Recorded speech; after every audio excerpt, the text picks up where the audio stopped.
Halo guys, Assalamualaikum warahmatullahi wabarakatuh. Salam sejahtera untuk kita semua. Kali ini saya ingin membahas mengenai masalah fasisme. Kenapa fasisme? Itu sangat berbahaya, terutama kondisi terakhir-terakhir di Indonesia kemarin. Apa sih yang disebut fasisme? Fasisme adalah memelihara sebuah ketakutan imajiner. Ketakutan imajiner adalah ketakutan yang memang tidak ada, hanya imajinasi saja. Ya misalnya dosa, neraka, surga, dan sebagainya. Terus kemudian kebangkitan PKI dan sebagainya. Fasisme yang paling terkenal di dunia adalah pada saat Hitler membangun Nazi, partai Nazi di Jerman ya. Mereka membunuhi orang-orang Yahudi. Orang Yahudi di seluruh Eropa saat itu, ketika itu Hitler dengan Mussolini bergabung dengan eh, jika di Itali itu namanya Phalanx ya, kalau di Jerman namanya Nazi. Mereka memang eh, berbicara mengenai masalah agama, awalnya mengenai masalah agama, tapi walaupun tidak diakui oleh orang Eropa ya. Eh, Menurut kitab suci bahwa orang Yahudi ini harus dibasmi. Ini luar biasa peristiwa ini. Disinyalir sampai dengan 6 juta orang terbunuh di seluruh daratan Eropa. Tujuan mereka adalah menghabisi orang-orang Yahudi dengan sentimen agama, karena permasalahannya pada saat itu dominasi gereja di Eropa ini sudah mulai turun karena munculnya sosialisme akibat revolusi Prancis. Bertahun-tahun kemudian Hitler membangkitkan lagi kembali masalah fasisme ini. Akhirnya Jerman pun dapat dikalahkan oleh masyarakat Eropa yang lain. Nah, kemudian kejadian di Indonesia ini pada tahun 65 muncul lagi, yaitu dengan kondisi munculnya Soeharto menjadi presiden. Kenapa di situ dikatakan fasisme? Ditimbulkan juga hal yang sama dengan segala macam tuduhan bahwa PKI itu, Partai Komunis itu adalah anti Tuhan, terus kemudian mereka kejam dan sebagainya. Ya, saya nggak tahu cerita pembunuhan 7 jenderal itu siapa yang salah dan siapa yang benar. Ini kita abaikan. Tapi yang jelas setelah kejadian G30S itu terjadilah pembantaian setiap anggota PKI itu, bahkan sampai dilansir tuh sampai 500.000 sampai 1 juta orang.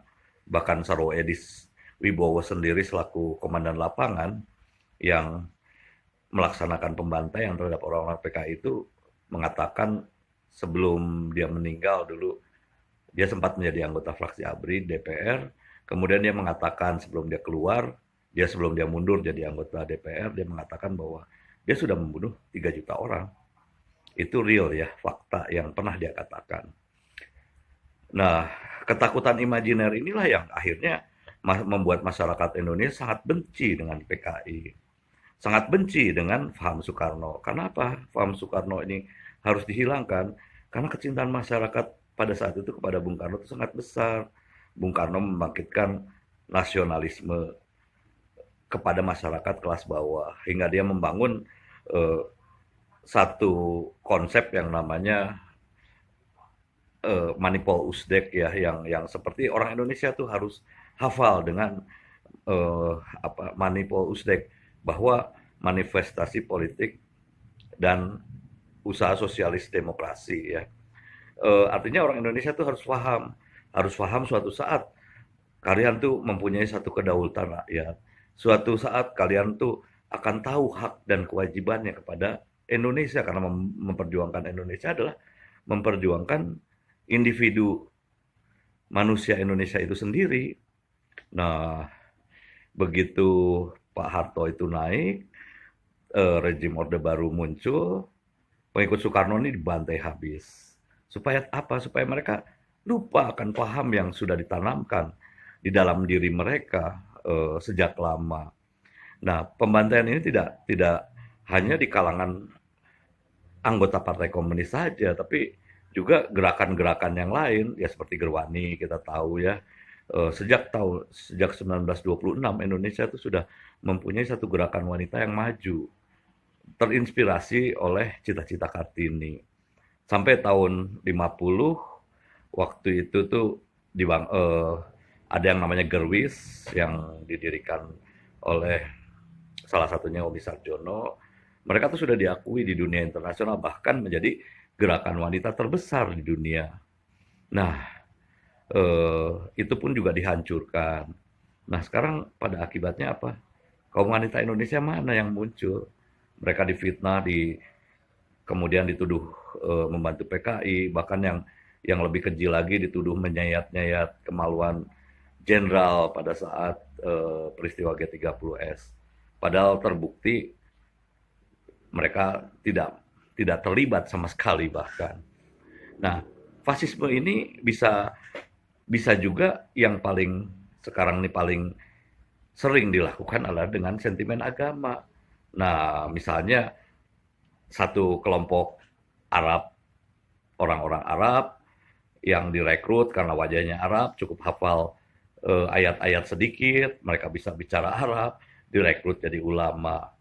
Oleh siapa? Jelas orang-orang yang punya kepentingan. Orang yang punya kepentingan ini siapa? Ya jelas para politikus, para political mainstream yang ada di sini. Siapa saja political mainstream itu? Maaf, saya nggak akan bisa ngasih tahu karena saya bisa dilaporin polisi katanya.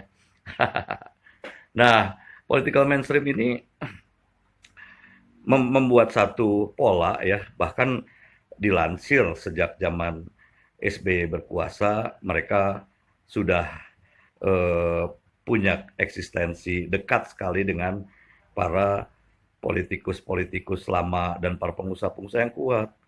Mereka pengusaha yang kuat karena apa? Karena uang mereka juga besar sekali. Terlalu kebayang nggak bahwa 32 tahun pengusaha-pengusaha Indonesia ini eh, hanya dikuasai oleh beberapa masyarakat Indonesia. Bahkan Prabowo Subianto pernah bilang waktu pemilu dulu bahwa kurang dari 1% orang Indonesia yang menguasai harta kekayaan di Indonesia. Kebayang nggak? Dari 250 juta hanya 2,5 juta orang yang memiliki harta kekayaan di Indonesia. Padahal Indonesia ini seharusnya menjadi leading di Asia Tenggara. Tapi kenyataannya apa? Kita selama periode sampai dengan periode reformasi kemarin pun Indonesia itu masih dalam posisi yang sangat jauh ya. Mungkin nomor 5 di ASEAN ya. Pertama Singapura, Malaysia, Thailand, bahkan kita kalah dari Filipina, sama Filipina kalah, sama Vietnam juga tempat kita kalah. Nah sekarang kita sudah mulai kembali ya, artinya kita sudah nomor 2 di bawah Singapura, walaupun selisihnya sangat tipis ya. Jadi cuma memang pemerataan ini belum bisa dilakukan, keadilan sosial ini belum bisa dilakukan. Karena apa? Karena masih banyak transnational corporation yang dimiliki asing yang ada di Indonesia yang merupakan zaman dulu boleh dibilang bancakan dari pengusaha-pengusaha lama ya. Nah untuk mencapai ini kita perlu perjuangan.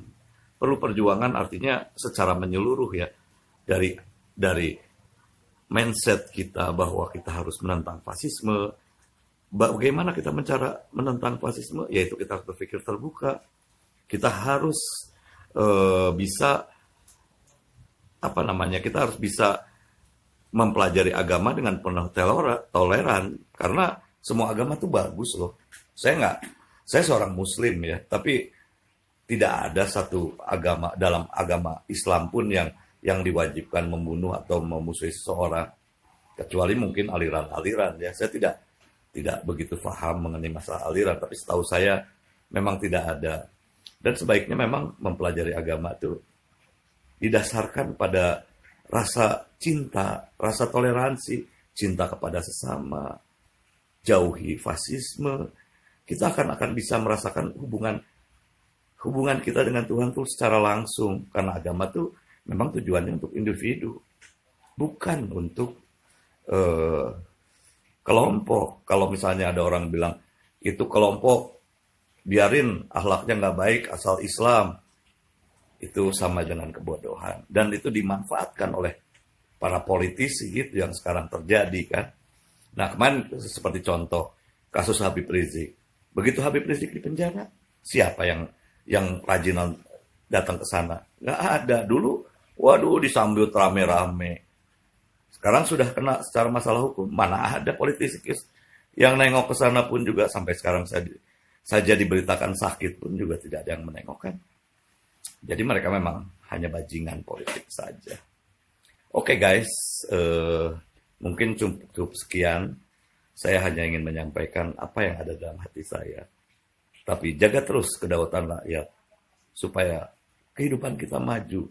Karena yang paling penting, bagaimana cara kehidupan kita maju dan bagaimana generasi muda ke depan kita bisa punya kemakmuran, terus punya kebanggaan terhadap negerinya, Indonesia menjadi Indonesia yang mapan, adalah melek secara politik.